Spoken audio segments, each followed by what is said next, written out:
ನಮಸ್ಕಾರ, ಕೆಸಿಎನ್ ವಾರ್ತೆಗಳಿಗೆ ಸ್ವಾಗತ. ಮೊದಲಿಗೆ ಮುಖ್ಯಾಂಶಗಳು. ಮಂಜೇಶ್ವರ ಠಾಣಾ ವ್ಯಾಪ್ತಿಯಲ್ಲಿ ಹೆಚ್ಚುತ್ತಿದೆ ಕಳ್ಳತನ ಪ್ರಕರಣ. ಉದ್ಯಾವರ ಸಮೀಪದ ಮನೆಯೊಂದರ ಬೀಗ ಮುರಿದು ಒಳನುಗ್ಗಿದ ಕಳ್ಳರು, ನಗನಗದು ದೋಚಿ ಪರಾರಿ. ಹೊಸಂಗಡಿ ಮರತಣಿ ಸಮೀಪದ ಪ್ಲೈವುಡ್ ಫ್ಯಾಕ್ಟರಿಗೆ ಬೆಂಕಿ ತಗುಲಿ ಕೋಟಿಗಳ ನಷ್ಟ. ಪ್ರಕರಣ ದಾಖಲಿಸಿ ತನಿಖೆ ಆರಂಭಿಸಿದ ಮಂಜೇಶ್ವರ ಪೊಲೀಸರು. ಕುಖ್ಯಾತ ಕಳ್ಳ ಮೊಹಮ್ಮದ್ ಅಶ್ರಫ್ನ ಬಂಧನ, ಹೊರಬರಲಿದೆ ಹಲವು ದರೋಡೆ ಪ್ರಕರಣಗಳು. ವಿಶೇಷ ಚೇತನರ ವಲಯದಲ್ಲಿನ ಉತ್ತಮ ಕಾರ್ಯಕ್ಕಾಗಿ ಕಾಸರಗೋಡು ಜಿಲ್ಲಾಡಳಿತಕ್ಕೆ ಪ್ರಶಸ್ತಿ ಘೋಷಿಸಿದ ಸಚಿವೆ ಡಾಕ್ಟರ್ ಆರ್ ಬಿಂದು. ಭಗವಾನ್ ಶ್ರೀ ಸತ್ಯಸಾಯಿ ಬಾಬಾ ಅವರ 99ನೇ ಹುಟ್ಟುಹಬ್ಬ ಆಚರಣೆ. ಕಾಸರಗೋಡು ತಾಳಿಪಟ್ಟು ಭಗವಾನ್ ಶ್ರೀ ಸತ್ಯಸಾಯಿ ಅಭಯ ನಿಕೇತನ್ ವತಿಯಿಂದ. ವಾರ್ತೆಗಳು ವಿವರವಾಗಿ. ಮಂಜೇಶ್ವರ ಠಾಣಾ ವ್ಯಾಪ್ತಿಯಲ್ಲಿ ಹೆಚ್ಚುತ್ತಿದೆ ಕಳ್ಳತನ ಪ್ರಕರಣ. ಉದ್ಯಾವರ ಸಮೀಪದ ಮನೆಯೊಂದರ ಬೀಗ ಮುರಿದು ಒಳನುಗ್ಗಿದ ಕಳ್ಳರು ನಗದು ದೋಚಿ ಪರಾರಿಯಾಗಿದ್ದಾರೆ. 6.5 ಪವನ್ ಚಿನ್ನಾಭರಣ ಹಾಗೂ 35,000 ನಗದನ್ನು ದೋಚಲಾಗಿದೆ. ಮಂಜೇಶ್ವರದ ಮನೆಯೊಂದರಲ್ಲಿ ದರೋಡೆ. ಉದ್ಯಾವರ ಸಮೀಪದ 10ನೇ ಮೈಲ್ನಲ್ಲಿ ವಾಸವಾಗಿರುವ ಪುಡಿಯ ಅಕ್ಬರ್ ಎಂಬವರ ಮನೆಯಲ್ಲಿ ದರೋಡೆ ನಡೆದಿದೆ. ಅಕ್ಬರ್ ಹಾಗೂ ಕುಟುಂಬ ವಿಮಾನ ನಿಲ್ದಾಣಕ್ಕೆ ತೆರಳಿದ ಸಂದರ್ಭದಲ್ಲಿ ಘಟನೆ ನಡೆದಿದೆ. ಮನೆಯ ಬೀಗ ಮುರಿದು ಒಳನುಗ್ಗಿದ ಕಳ್ಳರು ನಗದು ದೋಚಿ ಪರಾರಿಯಾಗಿದ್ದಾರೆ. ಮಲಗುವ ಕೊಠಡಿಯ ಕಪಾಟಿನಲ್ಲಿ ಇರಿಸಲಾಗಿದ್ದ 6.5 ಪವನ್ ಚಿನ್ನಾಭರಣ ಹಾಗೂ 35,000 ನಗದನ್ನು ದೋಚಿದ್ದಾರೆ. ಈ ಬಗ್ಗೆ ಪೊಲೀಸರಿಗೆ ದೂರು ನೀಡಲಾಗಿದ್ದು, ಮಂಜೇಶ್ವರ ಪೊಲೀಸರು ಸ್ಥಳಕ್ಕಾಗಮಿಸಿ ಮಾಹಿತಿ ಕಲೆ ಹಾಕಿದ್ದಾರೆ. ಸಮೀಪದ ಸಿಸಿ ಕ್ಯಾಮೆರಾ ದೃಶ್ಯಾವಳಿಗಳನ್ನು ಕೇಂದ್ರೀಕರಿಸಿ ಪೊಲೀಸರು ತನಿಖೆ ನಡೆಸುತ್ತಿದ್ದಾರೆ. ಇತ್ತೀಚೆಗೆ ಮಂಜೇಶ್ವರ ಪೊಲೀಸ್ ಠಾಣಾ ವ್ಯಾಪ್ತಿಯಲ್ಲಿ ಹಲವು ದರೋಡೆ ಪ್ರಕರಣಗಳು ವರದಿಯಾಗುತ್ತಿವೆ. ಇದು ಜನರಲ್ಲಿ ಆತಂಕ ಮೂಡಿಸಿದೆ. Abdul Rehman, Udyavara, news bureau, Manjeshwar. ಹೊಸಂಗಡಿ ಮರತಣಿ ಸಮೀಪದ ಪ್ಲೈವುಡ್ ಫ್ಯಾಕ್ಟರಿಗೆ ಶುಕ್ರವಾರ ರಾತ್ರಿ ಬೆಂಕಿ ತಗುಲಿದ ಘಟನೆ ನಡೆದಿದ್ದು, ಅಪಾರ ನಷ್ಟ ಉಂಟಾಗಿದೆ. ವಿದ್ಯುತ್ ಶಾರ್ಟ್ ಸರ್ಕ್ಯೂಟ್ನಿಂದ ಬೆಂಕಿ ಹತ್ತಿಕೊಂಡಿದೆ ಎಂದು ಶಂಕಿಸಲಾಗಿದ್ದು, ಮಂಜೇಶ್ವರ ಪೊಲೀಸರು ಪ್ರಕರಣ ದಾಖಲಿಸಿ ತನಿಖೆ ಆರಂಭಿಸಿದ್ದಾರೆ. ಹೊಸಂಗಡಿ ಮೊರತಣೆ ಸಮೀಪದ ಪ್ಲೈವುಡ್ ಫ್ಯಾಕ್ಟರಿಗೆ ಬೆಂಕಿ ತಗುಲಿ ಅಪಾರ ನಷ್ಟ ಉಂಟಾಗಿದೆ. ಶುಕ್ರವಾರ ರಾತ್ರಿ 8:30 ಸುಮಾರಿಗೆ ಈ ಘಟನೆ ನಡೆದಿದೆ. ಹೊಸಂಗಡಿ ಬೇಕರಿ ಜಂಕ್ಷನ್ನಲ್ಲಿರುವ ಫ್ಯಾಕ್ಟರಿಗೆ ಬೆಂಕಿ ತಗಲಿರುವುದು. ವಿದ್ಯುತ್ ಶಾರ್ಟ್ ಸರ್ಕ್ಯೂಟ್ನಿಂದ ಬೆಂಕಿ ಹತ್ತಿಕೊಂಡಿದೆ ಎಂದು ಶಂಕಿಸಲಾಗಿದ್ದು, ಘಟನೆಯಿಂದ ಕೋಟಿಗೂ ಅಧಿಕ ಮೌಲ್ಯದ ಸೊತ್ತುಗಳು ಬೆಂಕಿಗೆ ಆಹುತಿಯಾಗಿವೆ. ಬೆಂಕಿಯ ಕೆನ್ನಾಲಗೆಯಿಂದ ಕಾರ್ಖಾನೆಯ ಸುತ್ತ ಇಡೀ ಪ್ರದೇಶ ದಟ್ಟ ಹೊಗೆಯಿಂದ ತುಂಬಿಕೊಂಡಿತ್ತು. ಬೆಂಕಿ ನಂದಿಸಲು ಮೊದಲು ಉಪ್ಪಳದಿಂದ 2 ಅಗ್ನಿಶಾಮಕ ದಳ ಆಗಮಿಸಿ ಕಾರ್ಯಾಚರಣೆ ನಡೆಸಿದೆ. ಆದರೆ ಬೆಂಕಿ ಹತೋಟಿಗೆ ಬಾರದ ಹಿನ್ನೆಲೆಯಲ್ಲಿ ಕಾಞಂಗಾಡ್, ಕಾಸರಗೋಡು ಮತ್ತು ಕುತ್ತಿಕೋಲ್ ಅಗ್ನಿಶಾಮಕ ಠಾಣೆಗಳಿಂದ 20ಕ್ಕೂ ಹೆಚ್ಚಿನ ವಾಹನಗಳನ್ನು ತರಿಸಿ ಕಾರ್ಯಾಚರಣೆ ನಡೆಸಿ ಬೆಂಕಿ ನಂದಿಸಲು ಪ್ರಯತ್ನಿಸಲಾಯಿತು. ಮಂಜೇಶ್ವರ ಪೊಲೀಸರು ಪ್ರಕರಣ ದಾಖಲಿಸಿಕೊಂಡು ತನಿಖೆ ಆರಂಭಿಸಿದ್ದಾರೆ. Abdul Rehman, Udyavara, news bureau, Manjeshwar. ಕುಖ್ಯಾತ ಕಳ್ಳ ಮೊಹಮ್ಮದ್ ಅಶ್ರಫ್ ಬಂಧಿತನಾಗುವುದರೊಂದಿಗೆ ಮಂಜೇಶ್ವರದ ಹಲವು ದರೋಡೆ ಪ್ರಕರಣಗಳು ಹೊರಬರಲಿದೆ. ಕೇರಳವಲ್ಲದೆ ಕರ್ನಾಟಕದಲ್ಲೂ ಹಲವು ಕಳ್ಳತನ ಪ್ರಕರಣಗಳಲ್ಲಿನ ಆರೋಪಿಯಾಗಿದ್ದಾನೆ ಅಶ್ರಫ್. ವಿವಿಧ ದರೋಡೆ ಪ್ರಕರಣಗಳ ತನಿಖೆ ನಡೆಸುತ್ತಿದ್ದಾಗ ಮಲಪುರದ ಅಮರಂಬಲದಲ್ಲಿ ಈತನನ್ನು ಪೊಲೀಸರು ಬಂಧಿಸಿದ್ದಾರೆ. ಹಲವು ದರೋಡೆಗಳನ್ನು ಮಾಡಿರುವ ಮೊಹಮ್ಮದ್ ಅಶ್ರಫ್ ಪೊಲೀಸರಿಗೆ ದೊಡ್ಡ ತಲೆನೋವನ್ನಾಗಿದೆ ಸೃಷ್ಟಿಸುವುದು. ಒಂದು ಸ್ಥಳವನ್ನು ಪತ್ತೆ ಮಾಡಿ ಆ ಸ್ಥಳವನ್ನು ಕೇಂದ್ರವಾಗಿಟ್ಟುಕೊಂಡು ಅಲ್ಲಿ ದರೋಡೆ ನಡೆಸುವುದು ಕರ್ನಾಟಕದ ಪುತ್ತೂರು, ಚಿಕ್ಕಮಗಳೂರು ಪೊಲೀಸ್ ಠಾಣೆಯ ನಿವಾಸಿಯಾದ ಈತನ ವಿಧಾನ. 2 ವಾರಗಳ ಹಿಂದೆ ಗ್ರಾಮದ ಹಲವು ಅಂಗಡಿ, ಆರಾಧನಾಲಯಗಳಲ್ಲಿ ನಿರಂತರವಾಗಿ ಕಳ್ಳತನ ನಡೆದಿತ್ತು. ಪೊಲೀಸರು ನಡೆಸಿದ ತನಿಖೆಯಲ್ಲಿ ದರೋಡೆಯ ಹಿಂದೆ ಮೊಹಮ್ಮದ್ ಅಶ್ರಫ್ ಇರುವುದು ಎಂದು ಗುರುತಿಸಲಾಗಿದೆ. ಕರ್ನಾಟಕ ಮತ್ತು ಕೇರಳದಲ್ಲಿ ಇಂತಹ ಹಲವು ಕಳ್ಳತನ ಪ್ರಕರಣಗಳ ಆರೋಪಿಯಾಗಿರುವ ಅಶ್ರಫ್ನನ್ನು ಬಂಧಿಸಲು ಪೊಲೀಸರು ನಿರ್ಧರಿಸಿದ್ದು, ಜಿಲ್ಲಾ ಪೊಲೀಸ್ ವರಿಷ್ಠಾಧಿಕಾರಿಯವರು ವಿಶೇಷ ಕ್ರೈಮ್ ಸ್ಕ್ವಾಡ್ ರೂಪೀಕರಿಸಲು ನಿರ್ದೇಶಿಸಿದ್ದಾರೆ. ಇದರ ಆಧಾರದ ಮೇಲೆ ಕಾಸರಗೋಡು ಡಿವೈಎಸ್ಪಿ ಸಿಕೆ ಸುನಿಲ್ ಕುಮಾರ್ ಅವರ ಮೇಲ್ವಿಚಾರಣೆಯಲ್ಲಿ ನಡೆದ ತನಿಖೆಯಲ್ಲಿ ಮಲಪುರದ ಆಮರಂಬಳಂ ಎಂಬಲ್ಲಿ ಅಶ್ರಫ್ನನ್ನು ಬಂಧಿಸಿದ್ದಾರೆ. ಕರ್ನಾಟಕ ಮತ್ತು ಮಂಜೇಶ್ವರ ಪೊಲೀಸ್ ಠಾಣೆಗಳಲ್ಲಿ ಹಲವು ದರೋಡೆ ಪ್ರಕರಣಗಳನ್ನು ಆರೋಪಿಯ ಬಂಧನದೊಂದಿಗೆ ಸಾಬೀತುಪಡಿಸಲು ಸಾಧ್ಯವಾಗಿರುವುದಾಗಿ ಪೊಲೀಸರು ಮಾಹಿತಿ ನೀಡಿದರು. News bureau, Kasaragod. ಕಾಸರಗೋಡು ಜಿಲ್ಲಾಡಳಿತಕ್ಕೆ ವಿಶೇಷ ಚೇತನರ ವಲಯದಲ್ಲಿ ಉತ್ತಮ ಕಾರ್ಯಕ್ಕಾಗಿ ಪ್ರಶಸ್ತಿ ಲಭಿಸಿದೆ. ಉನ್ನತ ಶಿಕ್ಷಣ ಮತ್ತು ಸಾಮಾಜಿಕ ന്യായ ഇലാഖೆ സಚಿವೆ ഡോക്ടർ ആർ ബിന്ദു പ്രശസ്തി ഘോഷിಸಿದರು. ഭിന്നശേഷി മേഖലയിൽ മികച്ച പ്രവർത്തനങ്ങൾ കാഴ്ചവെച്ച വ്യക്തികൾ, സ്ഥാപനങ്ങൾ എന്നിവയ്ക്കുള്ള സാമൂഹ്യനീതി വകുപ്പ് നൽകി വരുന്ന പുരസ്കാരങ്ങൾ പ്രഖ്യാപിക്കുകയാണ്. മികച്ച ജില്ലാ ഭരണകൂടം 1 ലക്ഷം രൂപയാണ് അവാർഡ്. കാസർഗോഡ് ജില്ലാ ഭരണകൂടമാണ് അതിനായിട്ട് തിരഞ്ഞെടുക്കപ്പെട്ടിട്ടുള്ളത്. എൻഡോസൾഫാൻ മേഖലയിലടക്കം നടപ്പാക്കിയിട്ടുള്ള വിവിധ പ്രവർത്തനങ്ങൾക്കാണ് നൽകിയിട്ടുള്ളത്. ಎಂಡೋಸಲ್ಫಾನ್ ಸಂತ್ರಸ್ತರ ವಲಯ ಸೇರಿದಂತೆ ವಿಶೇಷಚೇತನರ ವಲಯದಲ್ಲಿ ಕಾಸರಗೋಡು ಜಿಲ್ಲೆಯ ವಿವಿಧ ಇಲಾಖೆಗಳು ಜಿಲ್ಲಾಡಳಿತ ವ್ಯವಸ್ಥೆಗಳೊಂದಿಗೆ ಸೇರಿ ನಡೆಸಿದ ಕಾರ್ಯಚಟುವಟಿಕೆಗಳಿರುವ ಅಂಗೀಕಾರವಾಗಿದೆ ವಿಶೇಷಚೇತನರ ವಲಯದ ಪ್ರಶಸ್ತಿ. ಎಂಡೋಸಲ್ಫಾನ್ ಸಂತ್ರಸ್ತರ ವಲಯದಲ್ಲಿನ ವಿಶೇಷಚೇತನರಿಗೂ ಅವರ ಪೋಷಕರಿಗೂ ಸೇರಿಸಿ ಜೀವನೋಪಾಯವನ್ನು ಕಂಡುಕೊಳ್ಳಲಿರುವ ಜಿಲ್ಲಾಡಳಿತದ ನೂತನ ಯೋಜನೆಯಾದ ಐಲಿಡ್ ಗಮನಾರ್ಹವಾಯಿತು. ವಿಶೇಷಚೇತನ ಮಕ್ಕಳು ಹಾಗೂ ಅವರ ಪೋಷಕರು ತಯಾರಿಸುವ ಉತ್ಪನ್ನಗಳನ್ನು ಮಾರಾಟ ಮಾಡಲಿರುವ ಕ್ರಮಗಳನ್ನು ಪೂರ್ಣಗೊಳಿಸಲಾಗುತ್ತಿದೆ. ಲೋಕಸಭಾ ಚುನಾವಣೆ ಸಂದರ್ಭದಲ್ಲಿ ವಿಶೇಷಚೇತನರಿಗೆ ಮತ ಚಲಾಯಿಸಲು ಪ್ರತ್ಯೇಕ ವ್ಯವಸ್ಥೆ ಸಿದ್ಧಪಡಿಸಲಾಗಿತ್ತು. ಭಾರತದಲ್ಲೇ ಮೊದಲ ಬಾರಿಗೆ ಚುನಾವಣೆಗಾಗಿ ಸೈನ್ ಲ್ಯಾಂಗ್ವೇಜ್ ಕಾಲ್ ಸೆಂಟರ್ ಆರಂಭಿಸಿರುವುದು ಕಾಸರಗೋಡಾಗಿದೆ. ಮತಯಂತ್ರದಲ್ಲಿ ಬ್ರೈಲ್ ಲಿಪಿ ಅಳವಡಿಸುವಿಕೆ, ಸಾಕ್ಷಂ ಆ್ಯಪ್ ಉಪಯೋಗಿಸಿ ವಿಶೇಷಚೇತನರಿಗಾಗಿ ಪ್ರತ್ಯೇಕ ಯೋಜನೆ ರೂಪಿಸಿ ಮತ ಚಲಾಯಿಸಲು ಸೌಲಭ್ಯ ಕಲ್ಪಿಸಲಾಗಿತ್ತು. News bureau Kasaragod. ಕಾಸರಗೋಡು ತಾಳಿಪಡ್ಪು ಭಗವಾನ್ ಶ್ರೀ ಸತ್ಯಸಾಯಿ ಅಭಯನಿಕೇತನ್ ವತಿಯಿಂದ ಭಗವಾನ್ ಶ್ರೀ ಸತ್ಯಸಾಯಿ ಬಾಬಾ ಅವರ 99ನೇ ಹುಟ್ಟುಹಬ್ಬವನ್ನು ವಿಜೃಂಭಣೆಯಿಂದ ಆಚರಿಸಲಾಯಿತು. ವಿವಿಧ ವೈದಿಕ ಧಾರ್ಮಿಕ ಕಾರ್ಯಕ್ರಮಗಳು ನಡೆಯಿತು. ಕಾಸರಗೋಡು ತಾಳಿಪಡ್ಪು ಭಗವಾನ್ ಶ್ರೀ ಸತ್ಯಸಾಯಿ ಅಭಯನಿಕೇತನ ಇವರ ವತಿಯಿಂದ ಭಗವಾನ್ ಶ್ರೀ ಸತ್ಯಸಾಯಿ ಬಾಬಾ ಅವರ 99ನೇ ಹುಟ್ಟುಹಬ್ಬವನ್ನು ವಿಜೃಂಭಣೆಯಿಂದ ಆಚರಿಸಲಾಯಿತು. ಅಭಯನಿಕೇತನದಲ್ಲಿ ನಡೆದ ಕಾರ್ಯಕ್ರಮದಲ್ಲಿ ಬೆಳಗ್ಗೆ ಓಂಕಾರ, ಸುಪ್ರಭಾತ, ನಗರ ಸಂಕೀರ್ತನೆ, ಗಣಪತಿ ಹವನ, ಪತಾಕಾರೋಹಣ ನಡೆಯಿತು. ನಂತರ ಸತ್ಯನಾರಾಯಣ ಪೂಜೆ ನಡೆಯಿತು. ಎಡನೀರು ಮಠದ ಪೀಠಾಧಿಪತಿಗಳಾದ ಸಚ್ಚಿದಾನಂದ ಭಾರತಿ ಸ್ವಾಮೀಜಿಯವರು ಭಗವಾನ್ ಶ್ರೀ ಸತ್ಯಸಾಯಿ ಬಾಬಾ ಅವರ 100ನೇ ಹುಟ್ಟುಹಬ್ಬ ವರ್ಷಾಚರಣೆಯ ಪ್ರಯುಕ್ತ ಹಮ್ಮಿಕೊಳ್ಳಲಾದ ಚಟುವಟಿಕೆಗಳಿಗೆ ಚಾಲನೆ ನೀಡಿ ಆಶೀರ್ವಚನ ನೀಡಿದರು. ಈ ಸಂಸ್ಥೆ ಕೂಡ ಸಾಮಾಜಿಕ ಕಳಕಳಿರುವಂತಹ ಕಾರ್ಯಕ್ರಮವನ್ನು ಹಮ್ಮಿಕೊಂಡು ಇದು ನಡೀತಾ ಇದೆ. ಖಂಡಿತವಾಗಿ ಇವತ್ತು ವೃದ್ಧಾಶ್ರಮಗಳಿರ್ಬೋದು, ಅನಾಥಾಶ್ರಮಗಳಿರ್ಬೋದು, ನಾವು ಅದನ್ನು ಪ್ರೋತ್ಸಾಹಿಸಬೇಕು ಅನ್ನೋದನ್ನು ಈ ಸಂದರ್ಭದಲ್ಲಿ ನಾನು ಹೇಳುವುದಿಲ್ಲ. ಆದರೆ ಅಂತಹ ವ್ಯವಸ್ಥೆ ಇದ್ದ ಕಾರಣ ಇವತ್ತು ತಮ್ಮ ಬಾಳಿನ ಸಂಧ್ಯಾ ಕಾಲದಲ್ಲಿ ಹಲವಷ್ಟು ಹಿರಿಯರು ಸಂತೋಷದಿಂದ ನೆಮ್ಮದಿಯಿಂದ ಕಳೀಲಿಕ್ಕೆ ಕಾರಣವಾಗಿದೆ. ಅಂಥ ಒಂದು ವೃದ್ಧಾಶ್ರಮವನ್ನು ಕೂಡ ಹಮ್ಮಿಕೊಂಡು ಈಗ ಮತ್ತೆ ಅದನ್ನು ಇನ್ನಷ್ಟು ಒಳ್ಳೆಯ ರೀತಿಯಿಂದ ವಿಸ್ತರಿಸುವಂತಹ ಒಂದು ಬಗ್ಗೆಯೂ ಕೂಡ ಈ ಸಂಸ್ಥೆ ಹೊಂದಿಕೊಂಡಿದೆ. ಏನು ಶ್ರೀ ಸತ್ಯಸಾಯಿ ಅಭಯನಿಕೇತನ ಸಂಸ್ಥೆ ಹಮ್ಮಿಕೊಂಡಂತಹ ಎಲ್ಲ ಅವರ ಕನಸುಗಳು ನನಸಾಗಲಿ. ಚರ್ಮರೋಗ ತಜ್ಞ ಡಾಕ್ಟರ್ ವಿಷ್ಣು ಭಟ್ ಕೆಎಂ ಅವರಿಗೆ ಗೌರವಾರ್ಪಣೆ ನೀಡಲಾಯಿತು.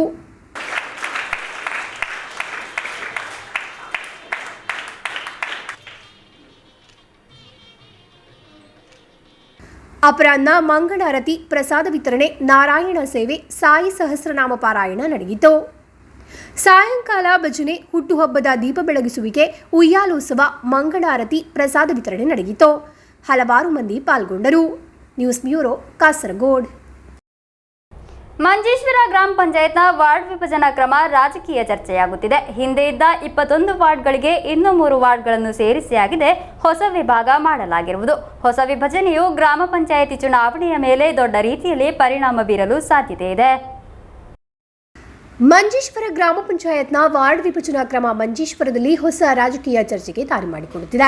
ಹಿಂದೆ ಇದ್ದ 21 ವಾರ್ಡ್ಗಳ ಜೊತೆಗೆ ಇನ್ನು 3 ವಾರ್ಡ್ಗಳನ್ನು ಸೇರಿಸಿಯಾಗಿದೆ ಹೊಸ ವಿಭಾಗ ರಚಿಸಿರುವುದು. ಗ್ರಾಮ ಪಂಚಾಯಿತಿ ಚುನಾವಣೆಯ ಮೇಲೆ ಅತಿ ದೊಡ್ಡ ರೀತಿಯಲ್ಲಿ ಪರಿಣಾಮ ಬೀರಲಿದೆ ಎನ್ನುವುದು ಖಚಿತವಾಗಿದೆ. ಪ್ರಸ್ತುತ ವಾರ್ಡ್ಗಳ ಸಂಖ್ಯೆ 21ರಿಂದ 24ರವರೆಗೆ ಹೆಚ್ಚಳವಾಗಿರುವುದನ್ನು ಕೆಲವರು ಗುಣಾತ್ಮಕವಾಗಿಯೂ ನಕಾರಾತ್ಮಕವಾಗಿಯೂ ಕಾಣುತ್ತಿದ್ದಾರೆ. ಉದ್ಯಾವರ ಸೌತ್, ಉದ್ಯಾವರ ನಾರ್ತ್, ಉದ್ಯಾವರ ಮಾಢ ಎಂಬ ಹೆಸರುಗಳಲ್ಲಾಗಿದೆ 3 ವಾರ್ಡ್ಗಳು ಸೇರಿ ಆಧಿಪತ್ಯ ಸ್ಥಾಪಿಸಿರುವುದು. ಆದರೆ ಈ ವಾರ್ಡ್ ವಿಭಜನೆ ಕೆಲವು ರಾಜಕೀಯ ಪಕ್ಷಗಳಿಗೆ ದೊಡ್ಡ ಮಟ್ಟದಲ್ಲಿ ಲಾಭದಾಯಕವಾದರೆ ಇತರ ಕೆಲವು ರಾಜಕೀಯ ಪಕ್ಷಗಳ ಮತಗಳು വിഭജനയാകുತ್ತದೆ ಎಂಬ ರೀತಿಯಲ್ಲಿರುವ ചർച്ചകൾ ನಡೆಯುತ್ತಿವೆ. വാർഡ് വിഭജനം ചെയ്തിട്ട് ഇപ്പോൾ ഈ നമ്മളെ ചൗക്കി പ്രദേശത്തിൻ്റെ സമയത്തോളം ചൗക്കി എന്നൊരു നല്ലൊരു പ്രദേശമാണ്. ചൗക്കിയിൽ എല്ലാ വിഭാഗത്തിൻ്റെയും എല്ലാ പ്രദേശത്തിനും ഒന്നിച്ചിട്ട് കൂടുന്നൊരു നാടാണ് ചൗക്കി എന്ന് പറയുന്നത്. അപ്പോൾ അറിയപ്പെട്ട ബഡാജ് ചൗക്കി എല്ലാവർക്കും അറിയപ്പെടുന്ന ഒരു സ്ഥലമാണ്. അപ്പോൾ അത് ചൗക്കി നമ്മളെ വാർഡിൽ നിന്ന് തന്നെ മാറിപ്പോയി എന്നുള്ളൊരു വിഷമമായ ഒരു ഇതാണ് ഇപ്പോൾ അറിയാൻ പറ്റിയത്. കാരണം അല്ലെങ്കിൽ ചൗക്കിക്ക് ഒരു നല്ലൊരു ഇത് വികസനമായിട്ട് ചൗക്കിയിലൊന്നും കാണുന്നില്ല. ഇപ്പോൾ ഒരു ലൈറ്റിൻ്റെ ഇതായാലും കുറേ വർഷമായി പറയുന്നത്. എല്ലായിടത്തും ഉണ്ട്. നമ്മളെ ചൗക്കിയിൽ എല്ലാ രാത്രികാലം എന്തെല്ലാം സംഭവം നടക്കുമെങ്കിലും ഒരു ഇരുട്ടുള്ള പ്രദേശമായിട്ട് മാറി. അതിനൊരു വെളിച്ചമായിട്ട് മാറണമെങ്കിൽ ചൗക്കി നല്ലൊരു പ്രദേശമായിട്ട് മാറണം. വാർഡും എൻ്റെ പ്രകാരം വാർഡ് തന്നെ ചൗക്കി എന്ന് പേരിലേ അറിയപ്പെടണമെന്നാണ് എല്ലാവരുടെ ആഗ്രഹവും. എല്ലാവരുടെയും പറയുന്നത് തന്നെ ചൗക്കി എന്തുകൊണ്ട് ഇങ്ങനെ ആയിപ്പോയി എന്നുള്ള ഒരു വിഷമകരമായ സന്ദേശമാണ് എല്ലാവർക്കും കിട്ടിയത്. ಜನಸಂಖ್ಯೆಯ ಬೆಳವಣಿಗೆಯ ಮಟ್ಟವನ್ನು ಗಮನದಲ್ಲಿಟ್ಟುಕೊಂಡು ಹೊಸ ವಿಭಜನೆ ನಡೆಸಲಾಗಿದೆ ಎಂದು ಕ್ರಮಗಳನ್ನು ಸಂಪೂರ್ಣವಾಗಿ ಕಾನೂನು ರೀತಿಯಲ್ಲಿ ಮಾಡಲಾಗಿದೆ ಎಂದು ಅಧಿಕಾರಿಗಳು ವ್ಯಕ್ತಪಡಿಸಿದಾಗಲೂ ಇದಕ್ಕೆ ಸಂಬಂಧಿಸಿದ ಚರ್ಚೆಗಳು ಸ್ಥಗಿತಗೊಳ್ಳದೆ ಮುಂದುವರೆದಿದೆ. Abdul Rehman Gyavra, news bureau, Manjeshwar. Kasaragod national sports ಕ್ಲಬ್ನ ಆಶ್ರಯದಲ್ಲಿ ಆಯೋಜಿಸುವ 2ನೇ ಎನ್ಎ ಸುಲೈಮಾನ್ ಸ್ಮಾರಕ ಟ್ರೋಫಿಗಿರುವ ಫುಟ್ಬಾಲ್ ಪಂದ್ಯಾವಳಿಗೆ ಚಾಲನೆ ದೊರಕಿತು. Thalangara government Muslim high school ಮೈದಾನದಲ್ಲಾಗಿದೆ football ಪಂದ್ಯ ಆಯೋಜಿಸಿರುವುದು. ಕಾಸರಗೋಡು ನ್ಯಾಷನಲ್ ಸ್ಪೋರ್ಟ್ಸ್ ಕ್ಲಬ್ನ ಆಶ್ರಯದಲ್ಲಿ ಕಾಸರಗೋಡು ಜಿಲ್ಲಾ ಸ್ಪೋರ್ಟ್ಸ್ ಕೌನ್ಸಿಲ್ ಮಾಜಿ ಅಧ್ಯಕ್ಷ ಹಾಗೂ ಕಾಸರಗೋಡು ನ್ಯಾಷನಲ್ ಸ್ಪೋರ್ಟ್ಸ್ ಕ್ಲಬ್ ಅಧ್ಯಕ್ಷರಾಗಿದ್ದ ಎನ್ಎ ಸುಲೈಮಾನ್ ಅವರ ಸ್ಮರಣಾರ್ಥ ಆಯೋಜಿಸುವ 2ನೇ ಎನ್ಎ ಸುಲೈಮಾನ್ ಸ್ಮಾರಕ ಟ್ರೋಫಿಯ ಫುಟ್ಬಾಲ್ ಪಂದ್ಯಾವಳಿಗೆ ಚಾಲನೆ ದೊರಕಿತು. ತಳಂಗರ ಗವರ್ಮೆಂಟ್ ಮುಸ್ಲಿಂ ಹೈಸ್ಕೂಲ್ ಮೈದಾನದಲ್ಲಿ ಕಾಸರಗೋಡು ಟೌನ್ ಸಿಐ ಪಿ ನಳಿನಾಕ್ಷನ್ ಪಂದ್ಯಾವಳಿಯನ್ನು ಉದ್ಘಾಟಿಸಿದರು. ಕ್ಲಬ್ ಅಧ್ಯಕ್ಷ ಕೆಎಂ ಹನೀಫ್, ಪ್ರಧಾನ ಕಾರ್ಯದರ್ಶಿ ಅನ್ವರ್ ಎನ್ಕೆ, ಉಪಾಧ್ಯಕ್ಷ ಟಿಎ ಶಾಫಿ, ಎನ್ಎ ಸುಲೈಮಾನ್ ಅವರ ಪುತ್ರ ಹಾಗೂ ಕ್ಲಬ್ ಕಾರ್ಯಕಾರಿ ಸಮಿತಿ ಸದಸ್ಯ ಸುನೈಸ್ ಅಬ್ದುಲ್ಲಾ, ಕೋಶಾಧಿಕಾರಿ ಟಿಎ ಮೊಹಮ್ಮದ್ ಕುಂಜೆ ಮುಂತಾದವರು ಭಾಗವಹಿಸಿದ್ದರು. ತಂಡಗಳ ನಡುವೆ ಬಿರುಸಿನ ಪಂದ್ಯಾವಳಿ ನಡೆದಿದ್ದು ವಿದೇಶಿ ಆಟಗಾರರು ಟೂರ್ನಿಯಲ್ಲಿ ಆಡಿರುವುದು ಗಮನಾರ್ಹವಾಗಿದೆ. ಡಿಸೆಂಬರ್ 1ರಿಂದ 4ರವರೆಗೆ ಕ್ವಾರ್ಟರ್ ಫೈನಲ್ ಪಂದ್ಯವು, 5, 6ರಂದು ಸೆಮಿಫೈನಲ್, 8ರಂದು ಫೈನಲ್ ಪಂದ್ಯ ನಡೆಯಲಿದೆ. ಚಾಂಪಿಯನ್ಗಳಿಗೆ 60,000 ರೂಪಾಯಿ ಮತ್ತು ಟ್ರೋಫಿ, ರನ್ನರ್ ಅಪ್ ತಂಡಕ್ಕೆ 30,000 ರೂಪಾಯಿ ಹಾಗೂ ಟ್ರೋಫಿ ನೀಡಲಾಗುವುದು. News bureau, Kasaragod. ಕಾಸರಗೋಡು ಸಾಹಿತ್ಯ ವೇದಿ ವತಿಯಿಂದ ಸ್ವಾಮಿ ಆನಂದ ತೀರ್ಥನವರ ಜೀವನ ಚರಿತ್ರೆಯ ಚರ್ಚೆ ನಡೆಯಿತು. ಪುಲಿಕುಂಜ್ ಜಿಲ್ಲಾ ಲೈಬ್ರರಿ ಹಾಲ್ನಲ್ಲಾಗಿತ್ತು ಕಾರ್ಯಕ್ರಮ. ಬ್ರಾಹ್ಮಣರಾಗಿ ಹುಟ್ಟಿ ಉನ್ನತ ಶಿಕ್ಷಣ ಪಡೆದು ಸನ್ಯಾಸ ಸ್ವೀಕರಿಸಿ ಐತಿಹ್ಯದ ವಿರುದ್ಧ ಏಕವ್ಯಕ್ತಿ ಕ್ರಾಂತಿಗೆ ಕಾರಣರಾದ ಸ್ವಾಮಿ ಆನಂದ ತೀರ್ಥನ್ರವರ 37ನೇ ಪುಣ್ಯತಿಥಿಯ ಅಂಗವಾಗಿ ಕಾಸರಗೋಡು ಸಾಹಿತ್ಯ ವೇದಿ ವತಿಯಿಂದ ಪುಲಿಕುಂಜ್ ಜಿಲ್ಲಾ ಲೈಬ್ರರಿ ಹಾಲ್ನಲ್ಲಿ ಸ್ವಾಮಿ ಆನಂದ ತೀರ್ಥನ್ರವರ ಜೀವನ ಚರಿತ್ರೆಯ ಚರ್ಚಾ ಕಾರ್ಯಕ್ರಮ ಆಯೋಜಿಸಲಾಯಿತು. ಸಾಂಸ್ಕೃತಿಕ ಸಾಮಾಜಿಕ ಕಾರ್ಯಕರ್ತ ನಾರಾಯಣನ್ ಪೆರಿಯ, ಪತ್ರಕರ್ತ ರೆಹಮಾನ್ ತಾಯಲಂಗಡಿ, ವ್ಯಂಗ್ಯಚಿತ್ರಗಾರ ಪಿವಿ ಕೃಷ್ಣನ್ ಸ್ವಾಮಿ ಆನಂದ ತೀರ್ಥನ್ರವರ ನೆನಪುಗಳನ್ನು ಮೆಲುಕು ಹಾಕಿದರು. വെൽഫെയർ ഹോസ്റ്റലിൽ വരുന്നുള്ളത് അവിടെ കിടന്ന് അന്ന് ഏതോ ഒരു കുട്ടി വന്നിട്ട് വിളിച്ച് പിന്നെ റഹ്മാൻ ഖാനെ അന്ന് പിന്നെ വരാൻ പറഞ്ഞിരിക്കുന്നു, സ്വാമി വന്നിട്ടുണ്ട് എന്ന് പറഞ്ഞപ്പോഴേക്ക് ശരീരത്തിൽ മുഴുവൻ മുറിവാണ്. അദ്ദേഹം ഈ തുകൽ ബാഗ് പറഞ്ഞിട്ട് അതിൻ്റെ അകത്ത് തന്നെ പിന്നെ എന്താണ് പിന്നെ സ്പിരിറ്റ്, ടിഞ്ചർ ഐഡിന്, പരുത്തി, ഇത് മൂന്നും അതിൻ്റെ അകത്തുണ്ട്. അയാൾ എപ്പോഴും കൊണ്ട് കിടക്കുന്നതാണ്. കാരണം സ്വാമിക്ക് അറിയാമായിരുന്നു എപ്പോഴും എനിക്ക് തല്ലുകൊള്ളുമെന്ന്, എവിടെയെന്നും തല്ല് വരാമെന്ന്, ഞാൻ തല്ലുകൊള്ളുന്ന ഭാഗത്തേക്കാണ് ഞാൻ പോകുന്നത് എന്നും. മറ്റുള്ളവർ വളരെ സേഫ് ഒരു സോണിൽ കൂടി സഞ്ചരിക്കുമ്പോൾ സേഫ് അല്ലാത്ത സോണിൽ കൂടി നിരന്തരമായി സഞ്ചരിച്ചു എന്നുള്ളതാണ് സ്വാമി ആനന്ദതീർത്ഥനെ നമ്മൾ വ്യത്യസ്തനായിട്ട് കാണുന്ന ഒരു ഘടകം. ಖ್ಯಾತ ಲೇಖಕ ಪದ್ಮನಾಭನ್ ಬ್ಲಾತೂರ್ ಮಾಡರೇಟರ್ ಆಗಿದ್ದರು. C L Hameed, Kuttyana Mohammed Kunji, Sharif Kurigal, advocate V M Muneer, Sudeesh Chattanchal, Ashraf Ali Cherangai, T A Shafi, Moosa Beecharkala, K H Mohammed ಮುಂತಾದವರು ಉಪಸ್ಥಿತರಿದ್ದರು. ಸಾಹಿತ್ಯ ವೇದಿ ಅಧ್ಯಕ್ಷ ಎಎಸ್ ಮೊಹಮ್ಮದ್ ಕುಂಜಿ ಸ್ವಾಗತಿಸಿ ಏರಿಯಾಲ್ ಶರೀಫ್ ಧನ್ಯವಾದವಿತ್ತರು. News bureau, Kasaragod. ಉದಿನೂರಿನಲ್ಲಿ ನಡೆಯುವ ಜಿಲ್ಲಾ ಕಲೋತ್ಸವದ ಪ್ರಚಾರದ ಭಾಗವಾಗಿ ಫ್ಲಾಶ್ ಮಾಬ್ ಆಯೋಜಿಸಲಾಯಿತು. ಚೆಮ್ಮನಾಡ್ ಜಮಾತ್ ಹೈಯರ್ ಸೆಕೆಂಡರಿ ಶಾಲೆಯ ಎನ್ಎಸ್ಎಸ್ ವಿದ್ಯಾರ್ಥಿಗಳು ಫ್ಲಾಶ್ ಮಾಬ್ನಲ್ಲಿ ಭಾಗವಹಿಸಿದ್ದರು. ಉದಿನೂರಿನಲ್ಲಿ ನಡೆಯುವ ಜಿಲ್ಲಾ ಕಲೋತ್ಸವದ ಪ್ರಚಾರದ ಭಾಗವಾಗಿ ಫ್ಲಾಶ್ ಮಾಬ್ ನಡೆಸಲಾಯಿತು. ಕಾಸರಗೋಡು ಏರಿಯಾ ಪರ್ಯಟನೆಯ ಉದ್ಘಾಟನಾ ಕಾರ್ಯಕ್ರಮದಲ್ಲಿ ಎಇಒ ಅಗಸ್ಟಿನ್ ಬರ್ನಾರ್ಡ್ ಮೊಂತೇರೊ ಮುಖ್ಯ ಅತಿಥಿಯಾಗಿದ್ದರು. ಪ್ರಚಾರ ಪರ್ಯಟನೆ ಮೇಲ್ಪರಂ ಕಾಸರಗೋಡು ಹಳೆ ಬಸ್ ನಿಲ್ದಾಣ, ಹೊಸ ಬಸ್ ನಿಲ್ದಾಣ, ಕಲೆಕ್ಟರೇಟ್, ಸಿವಿಲ್ ಸ್ಟೇಷನ್, ಚೆಂಗಳ ಎಂಬಿಡಿಗಳಲ್ಲಿ ಪೂರ್ಣಗೊಳಿಸಲಾಯಿತು. ಚೆಮ್ಮನಾಡ್ ಜಮಾತ್ ಹೈಯರ್ ಸೆಕೆಂಡರಿ ಶಾಲೆಯ ಎನ್ಎಸ್ಎಸ್ ವಿದ್ಯಾರ್ಥಿಗಳು ಫ್ಲಾಶ್ ಮಾಬ್ನಲ್ಲಿ ಭಾಗವಹಿಸಿದ್ದರು.